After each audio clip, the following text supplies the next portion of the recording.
Hi, welcome to another Best Things for Creator. So without further ado, let's look at it. Today episode's gonna kinda be special because last week when I did this video, and it was like very early to patch, honestly I was kinda right. I had like the idea that Akshan isn't that good, it dropped off, and the other decks that were also popping up, a lot of drop off. But if you look at the last week video, you can completely look at it and be like, okay, actually these decks are just now still the best ones, right? So that's something that we're gonna do today in this episode, that I'm gonna update the list that I gave you last week. As well, we're gonna look at some new decks that weren't mentioned in the last week video. So, let's look at it. First, we have Akshan Samira. Under Akshan Samira, the only change that really happened was that we completed the 2-mana predict and we went on double quicks and double siphon strike. As said, if you want more deep, I have the guide on this as well. Look at the last video that we made. Jinx, I don't think this deck completely changed. I think this deck is completely the same as it was last week. So yeah, still amazing deck. Still definitely one of the best deck plays that you can be playing. And the last one is Zoe Samira. There's something special. I think I'm only person playing Crota this list, but I like a lot these deck choices, and I played quite a lot of it. And yeah, I'm still like on Ballista. I know a lot of people went off the Ballista, but I love it so much. I'm still on like Triple Samira. I also made the guide on this deck, so you can check that out as well. But this is the updated list. And now let's look at the new stuff, the new decks that you can be playing. As said, if you want any more deepness, check out last week's video or check out the deck guides that I have on both Zoe Samira and Akshan Samira. First deck, we have Zoe Viktor. And it is Zoe Viktor, of course, Cosmical Invokes. And something that's on this is, once again, it's my deck that I built like a few days ago. And it's doing very well. If you look, this version is doing 61.67%. If you look at the deck complete, it's doing 59%. So like, it's amazing alternative for the other invokes. I was even playing this in Master Gunta Open, and it did pretty well for me. When you look at it, it's very similar to the Zoe Samira that we had. Only thing that you play Viktor, because Viktor works well with invokes, because not only these invokes that you make are created cards, so of course they level up, but also Viktor, sometimes when you level him up, he works something like Scryer that he discounts all your invokes. And yeah, it's just an alternative. Of course, you playing a little bit slower with things like Sunburst, with things like the Effecta, with things like Spell. If you're a little bit more controlling and you don't have that much explosive turns as Samira version do, but you do very well in very similar matchups still.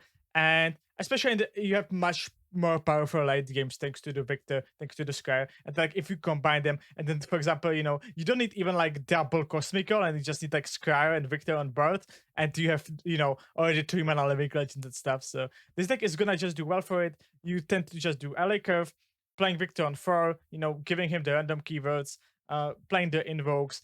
Things like Sparkles are of course amazing on Viktor as well, because getting the spell shield, getting the +1/+1 definitely counts on both Zoe and Viktor. And even on like things like Scryer, like definitely don't be that waiting with this card for champions. Very often be even aggressive with this card, because you can just use it on Serpent, giving the +1/+1. As I said, use it on Scryer, or even like use it on second Sparkle, you're just making another threat. Something that I see a lot of people being like, I want to save this for champions, but I don't think you really need to. But yeah, our deck is amazing, and deck is like amazing alternative if you maybe using Samira in your different deck in your lineup, or if you don't like the Samira gameplay that much. Another deck that is kind of popping off and getting very good win rates lately, and a lot of people are also jumping on it, is Samira Seraphine, a deck that we know from the last Eternal patch when by far it was the best deck. Of course, it got some nerf. Plaza is now 5/5. The card that draws Plaza costs 3 mana, so you even cut it from the most versions. And Period, of course, also costing 3 mana now. As said, it got some nerfs, but it's still performing very well. On stats, it's having like currently, I think like 56% win rate. Of course, something to be thinking about is that Eternal stats are very often very fake. So, if one good player or, few good players hop in some deck, the data might be just inflated. I think we saw, for example, Draven had like 60% win rate, but it was mostly because like Simon was having such a crazy win rate. I think Zoe Samira is kind of also inflated because Kaz has like 90% win rate in 120 matches or something like that. So that's something definitely to be like, cautious about Eternal data. But if we haven't seen this deck before, it's very specific because you play 31 spells And what you do is you spend spells. You try to make your Plaza score 0.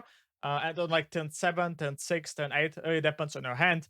You play things like Samira, you play Plaza, you play Seraphine, you play Improvement on the Plaza, of course. So you copy them, make 2 copies, then you just rally, kill your opponent.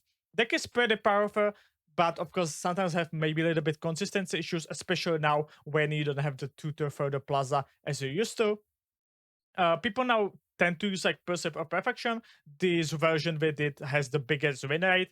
And yeah, this deck has a lot of ways how to outplay your opponent, but it's also kind of hard to play because, of course, you have so many options, right? And then choosing well is a thingy. Usually, the play pattern of this deck is pass into formula. Of course, in some matchups, you cannot do that, so you have to be like, being a little bit more maybe aggressive, trying to get your broad stuff.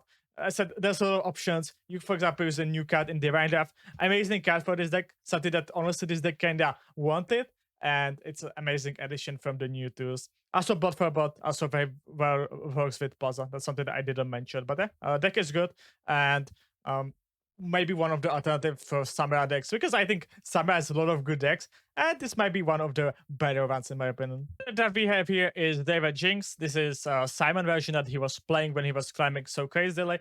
Draven Jinx, I don't think I need to introduce this deck. I think everyone saw it. It's just an aggressive deck.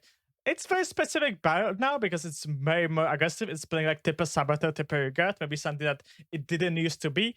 And now it's like so much lower to the curve. So, you are a little bit more heavy on, your Jinx, on your Experimentator. So very often if you don't draw them, then you very easily just run out of value. So that's something to definitely keep in mind with this new version. But then you just smirk your opponent, you try to get big bird, get your Draven on spinning X your vision, I don't know, blow back your vision, and just get your opponent as early as possible with Jinx as a top hand, right? We know it, like Jinx always deals 6 damage because you always have to get excited into the rocket. And yeah, deck is very powerful. It's very good at taking down some strategies that maybe taking some a little bit more time. As well, it's very good at taking some strategies that don't have that good answer for Jinx. So even invokes have sometimes issue into like Jinx because, even though they can able and like are capable of surviving the early game, they're not much able to like kill the Jinx efficiently. So that's definitely one of the positives on this deck. Maybe consolation as well for open. Deck is good. So, let's look at the last deck because I don't think there's much to add on this known and deck that everyone kind of known. And we have in game for like more than 3 years now. Last deck that we have here is Fiora Galio. This deck is doing so well into things like Akshan, Samira, even into invokes, even though you might be thinking, you have formidable units and stuff. It's not bad because of a new card that I think is so well positioned. Like, I think it's just crazy meta for this card. For the new, it's kind of still kind of new card, and I love him so much. And that's Mate Seeker. This card is just shadowing, I said, Akshan, Samira. It invokes, sure, like they have Equinox, but it goes 3 mana, and it's just so well positioned into so many decks as well. So amazing new tool that you have here. Of course, with the new tool in Balan, that's especially winning you some mid-range matchup because, if you think about it, 1 health for formidable units is like +1/+1. So you can look at it as like kind of silent song for formidable units. And we saw how impactful it's giving something +1/+1 in silent song meta.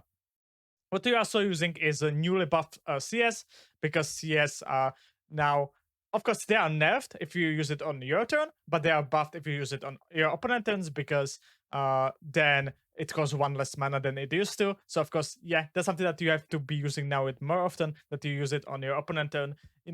Make maybe your all blockers of your opponent dead, and then open attack next turn. And yeah, this card is very good, and in very lot spots I just found that it was a buff on the CS, and I think it's also much more high tier, to be honest, because I very like the change that they made to this card, because it's so much more better to play it using, of course, things like Torsion and Shield of the Earth for perfect with of course formidable units, and also amazing tools how to protect your units. The second champion that you're using is Fiora. Honestly, don't look at this as a champion. You don't really go for Fiora Rincon in this deck. Fiora usually acts as you know, 4 mana for a challenger. With, you know, with things like Torch and Shadow Duan, she can just take some units, but usually she will not carry you. So, you know, don't cope on that because you don't have like combat tricks, right? So it's very hard to achieve that with that. Something that I want to give shout out as a card is Captain Arika. This card is so good, and especially with, like, you know, if you play Arika into Galio, like, this card is just incredible, especially with not only Galio but also, like, you know, the protective spells as we were talking about. This card is just so powerful. The overall gameplay of this deck is just, you know, go curve, dead on opponent turn, on turn 7, on turn 8, maybe sometimes on turn 6, just CS on your opponent and try to kill him. Sometimes even like Galio can be very easily levelable, especially because you play so heavy healthy units.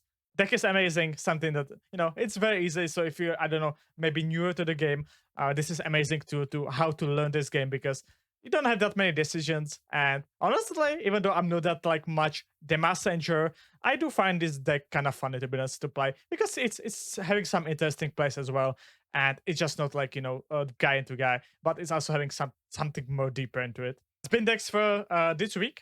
Give me your opinion. Do you think about maybe this little bit longer new format? Of course, it was maybe because I was kind of right last week. But, you know, give me your opinion. What do you think about? Because I try to give maybe a little bit more thoughts about the decks. You know, give me a bit also thoughts about the meta and stuff. So give me your opinion. What do you think about these types of episodes? Of course, any feedback would be lovely. But thank you so much for watching. Tune in on Wednesday to our Insider Knowledge podcast when we're gonna be continuing with Aikado and Desert, and we're, you know, gonna be talking about Eternal Open and stuff. Of course, our VOD will be on this YouTube channel. So thank you guys so much for watching. Have an amazing day. Have an amazing evening, and see you next time. Okay, bye.